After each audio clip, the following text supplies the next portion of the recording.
आप सभी को करवा चौथ की बहुत बहुत शुभकामनाएं। मेरी सभी बहनों का सौभाग्य करवा माता की कृपा से सदैव अखंड रहे। इसी मंगल कामना के साथ आज की इस वीडियो में मैं आपको करवा चौथ व्रत की संपूर्ण पूजा विधि बताऊंगी। इस वर्ष यानी साल 2024 में 20 अक्टूबर दिन रविवार को करवा चौथ का व्रत रखा जाएगा। तो सुहागन महिलाएं अपने पति की लंबी उम्र के लिए हर साल कार्तिक मास के कृष्ण पक्ष की चतुर्थी तिथि को करवा चौथ के इस पवित्र व्रत को करती हैं। और ये व्रत काफी कठिन होता है क्योंकि महिलाएं पूरे दिन निर्जल निराहार रहकर उपवास रखती हैं और शाम के समय करवा माता का विधिवत पूजन करके, कथा पढ़ के और चंद्रोदय होने के बाद चंद्रमा को अर्घ देकर उनका पूजन करके ही व्रत का पारण करती हैं। तो व्रत में पूजा कैसे करनी है अब हम ये देख लेते हैं। तो करवा चौथ के दिन हम नहा धोकर पूरे 16 श्रृंगार कर लेते हैं। मेहंदी वगैरह आप लोग एक दिन पहले ही लगा लीजिए और खूब सारी नई नई चूड़ियां पहनिए। अपनी शादी का जोड़ा आप पहन सकते हैं या आपकी शादी की चुनरी, पीलिया उसे ओढ़ लेंगे हम। उसके बाद हम एक चौकी लगाएंगे, चौकी पर लाल रंग का वस्त्र बिछा लेंगे। अब हम चौकी पर करवा चौथ माता को विराजमान करेंगे। तो करवा चौथ माता का आपको कैलेंडर या फोटो जो भी आपके पास उपलब्ध है, अक्षतों का या फूलों का आसन देते हुए आप उन्हें विराजमान करें। और देखिए इस पूजन को कहीं कहीं सुबह किया जाता है, सुबह कथा पढ़ ली जाती है और कहीं कहीं पर देखिए शाम के समय किया जाता है। तो हमारे यहाँ इस पूजन को शाम के समय किया जाता है, चंद्रमा के उदय होने से थोड़ा पहले। तो इस फोटो में देखिए गणपति जी बने हुए हैं, तो गणपति जी का पूजन भी हम यहीं पर कर लेंगे। अगर आप अलग से गणपति जी की स्थापना करना चाहें तो अपने मंदिर के गणपति जी को आप स्थापित कर सकते हैं चौकी पर। और देखिए अगर आपके पास फोटो है तो आप पिछले साल की फोटो में पूजा कर सकते हैं। और अगर कैलेंडर लेते हैं तो हर साल हमें नया कैलेंडर लेना होता है। अब क्योंकि मैं आपको संपूर्ण विधि बता रही हूँ तो मैं यहाँ पर कलश की स्थापना करूंगी। बहुत से लोग करवा चौथ के व्रत में कलश की स्थापना करते हैं और बहुत से लोग कलश की स्थापना नहीं करते हैं। तो अगर आपके यहाँ कलश स्थापित किया जाता हो तो आप कलश की स्थापना जरूर कीजिएगा, और नहीं की जाती है तो इस विधि को आप स्किप कर सकते हैं। तो चावल से मैंने यहाँ पर अष्टदल कमल बना लिया है। उसके बाद हम एक तांबे का या पीतल का कलश लेंगे। कलश में एक स्वास्तिक बनाना है हमें और कलश के कंठ पर मोली बांध लेनी है। अब कलश के अंदर सबसे पहले हम गंगा जल डालेंगे। इसके बाद कलश को शुद्ध जल से भर लेंगे। हल्दी, सिक्का, सुपारी, अक्षत कलश के अंदर डाल देंगे और अब हम इसमें आम के पत्तों को सजा लेंगे। देखिए अगर आपको आम के पत्ते ना मिले तो आप यहाँ पर अशोक के पत्ते भी प्रयोग कर सकते हैं। अब इसके बाद चावल से भरी हुई प्लेट हमें रखनी है, ढक्कन रख देंगे हम इसके ऊपर। और इसके बाद देखिए सभी पत्तों को हम यहाँ पर रोली से टीक लेंगे। आप रोली से या चंदन से पत्तों को टीक जरूर लीजिएगा। अब हमारा कलश तैयार हो गया है और इसे हम अष्टदल कमल के ऊपर रख देंगे और चावलों से भरी प्लेट पर एक शुद्ध देसी घी का दीपक रखकर हम उसे प्रज्वलित कर लेंगे। अब हमें गेहूं की छोटी छोटी 2 ढेरियां लगानी है और इस तरह से देखिए हमें 2 करवे चाहिए होंगे। तो जो अकेले पूजन करता है उसे 2 करवे चाहिए होते हैं। इस तरह से होल होता है करवे में।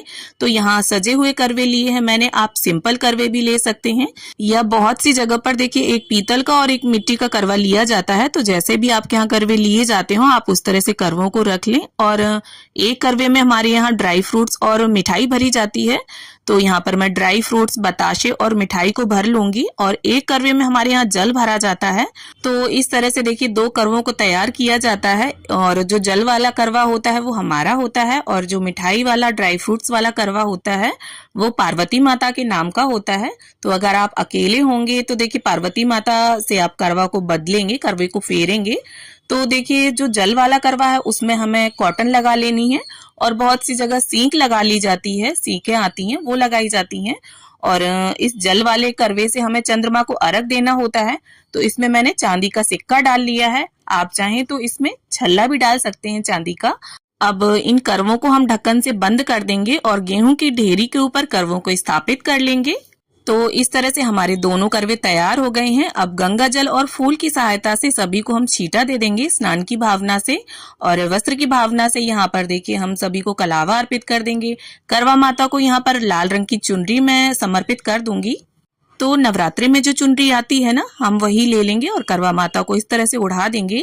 अब इसके बाद गणपति जी का, करवा माता का, चंद्रदेव का, सूर्य देव का और फोटो में जितने भी देवी देवता सभी विद्यमान हैं सभी को हम तिलक कर लेंगे। तो देखिए क्षेत्र के हिसाब से करवा चौथ की जो पूजन विधि है उसमें थोड़ा बहुत फर्क हो जाता है। तो अगर आपके घर पर कोई बड़ा बूढ़ा बताने वाला ना हो तो आप इस विधि से देखिए पूजन कर सकते हैं। और देखिए अगर आप 2 जन पूजा कर रहे हैं तो कुछ रिश्ते ऐसे होते हैं जिनमें आपस में करवे बदल लिए जाते हैं, तो वो भी मैं आपको आगे बता दूंगी।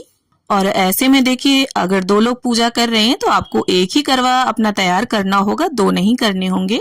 तो यहाँ पर गणपति जी को हमने जनेऊ समर्पित कर दिया है और अगर आपके डेकोरेटेड करवे हैं, लेस लगी हुई है, तो आप चाहें तो कलावे को कंठ में बांधे करवों के, और अगर ना बांधना चाहें तो ना बांधे। यहाँ पर मैं बांध रही हूँ।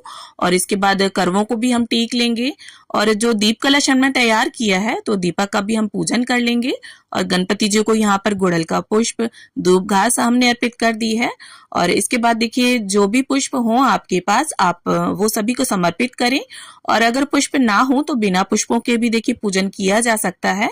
अब करवा माता को यहाँ पर कुछ सुहाग का सामान हम भेंट कर देंगे। तो इस तरह से करवा माता को छुवाते हुए हम उन्हें समर्पित कर देंगे। और यहाँ पर एक बिंदी निकालकर हम करवा माता को लगा देंगे। अब देखिए दान दक्षिणा के रूप में यहाँ पर आप किसी भी तरह का कोई अनाज ले सकते हैं। यहाँ पर मैंने गेहूं लिया है और यथा सामर्थ आप अपने कुछ उसमें रुपए भी रख दें। तो आप बाजरा भी ले सकते हैं, चावल भी ले सकते हैं। इसके बाद जो भी देखिए मिठाई आपने मार्केट से मंगाई हो वो, या घर पर जो भी पकवान आपने बनाए हो उन्हें आप करवा माता को भोग स्वरूप अर्पित करें। और करवों के ऊपर भी हमें देखिए थोड़ा थोड़ा मीठा जरूर रख देना है, खाली करवे नहीं छोड़ने हैं। अब इसके साथ ही जो भी घर पर ऋतुफल उपलब्ध हों उनका भोग आप माँ को अर्पित करें। अब साथ ही देखिए सुहाग की जब भी हम कोई पूजा करते हैं तो सासू माँ का बायना जरूर निकालते हैं। तो इसके लिए देखिए आपकी सासू माँ जो भी पहनती हूँ, साड़ी या सूट, वो ले लें आप। और इसके साथ श्रृंगार की सामग्री और अपने यथा सामर्थ कुछ दक्षिणा उसमें अवश्य मिला दें। और इस सामान को देखिए यहीं चौकी पर हम रख लेंगे और चंद्रदेव के पूजन के बाद सासू माँ को इसे दे देंगे। अब 1 लोटा जल भरकर हम रख लेंगे और हाथ में गेहूं के दाने लेकर करवा चौथ के व्रत की कथा को पढ़ लेंगे। देखिए बिना व्रत कथा पढ़े या सुने ये व्रत अधूरा माना जाता है, तो कथा आप जरूर पढ़ें या सुने। और देखिए अगर साथ में आपके कोई पूजन कर रहा है तो कोई कथा पढ़ता है, कोई सुनता है, काफी अच्छा लगता है। और अब हमारी कथा संपन्न हो गई है तो हाथ के जो गेहूं के दाने हैं वो करवा माता के समक्ष छोड़ देंगे। थोड़े से इस जल के लोटे में डाल देंगे और थोड़े गेहूं के दाने हमें अपने साड़ी या चुनरी या पीलिया जो भी आपने ओढ़ा है उसके पल्लू के छोर में आप बांध लीजिए। और जब चंद्रदेव को अर्घ देंगे हम, तब ये गेहूं के दाने अपने कलश में डालकर चंद्रदेव को अर्घ देंगे। अब देखिए बहुत सी जगह पर करवा चौथ की व्रत कथा दिन में पढ़ी जाती है और बहुत सी जगह शाम को। तो अगर आपके यहाँ दिन में पढ़ी जाती हो कथा तो इस जल के लोटे को आप सूर्यदेव को अर्घ दे दें। और अगर शाम को पढ़ी जाती हो तो चंद्रदेव को जिस कलश से हम अर्घ देंगे उस जल में इसे मिला लीजिए। और सासू माँ के बायने को आप मिनस कर रख दीजिए और साथ में जिस छलनी से आप चंद्रमा को देखेंगे वो छलनी भी यहीं पर रख लीजिएगा। और एक मिट्टी का या आटे का दीपक ले लीजिएगा, क्योंकि छत पर हम पूजन करने जाएंगे तो दिया हमें वहीं छोड़कर आना होगा। और छलनी नई होना जरूरी नहीं है, अगर पिछले साल की है तो उसे भी आप यूज कर सकते हैं। अब धूप और दीप से हम प्रेम पूर्वक सबसे पहले गणपति जी की, फिर करवा माता की, पार्वती माता की आरती उतार लेंगे। और दीप कलश का दीपक हमें नहीं उठाना है, आप अलग से दीपक जलाइए। और देखिए चौथ की जो तिथि होती है उस पर गणपति जी का पूजन विशेष रूप से किया जाता है, तो आप गणपति जी की आरती सबसे पहले गाइए। और अगर आपको कोई आरती नहीं आती है तो मन में गणपति जी का, पार्वती माता का, करवा माता का ध्यान धरते हुए दीपक को इस तरह से ओम की आकृति में घुमाकर भी आप आरती कर सकते हैं। अब इसके बाद देखिए हमें करवों को फेरना होता है, तो इसमें से जो जल का करवा है वो हमारा है और जो मीठा करवा है वो पार्वती माता के नाम का है। तो इस तरह से हाथों को क्रॉस करते हुए हमें 7 बार करवों को फेरना होता है। और इस बात का आप विशेष ध्यान रखिए कि करवे आपस में टकराने नहीं चाहिए। और करवों को आपस में फेरते हुए हमें बोलते जाना है, पार्वती माता सुहाग दे, यानी पार्वती माता का सुहाग जैसे अमर है उसी तरह से हमारा सुहाग भी अमर रहे। तो ऐसी मंगल कामना के साथ हम 7 बार इन करवों को फेरते हैं। और 7 बार बाद देखिए जहां पार्वती माता का करवा था वहां आपका आ जाएगा और जहां आपका करवा होगा वहां पार्वती माता का आ जाएगा। और देखिए अगर आप देवरानी, जिठानी, बहन या सहेली के साथ पूजन कर रहे हैं तो आप करवों को आपस में फेर सकते हैं। और माँ के साथ और सासू माँ के साथ करवों को नहीं फेरा जाता। अब देखिए अगर आपने सिर्फ एक करवा लिया है तो फिर हम क्या करेंगे, करवे को इस तरह से हाथ में ले लेंगे और करवा माता की तरफ दिखाते हुए 7 बार करवे को फेर लेंगे और साथ में बोलते जाएंगे पार्वती माता सुहाग दे, पार्वती माता सुहाग दे।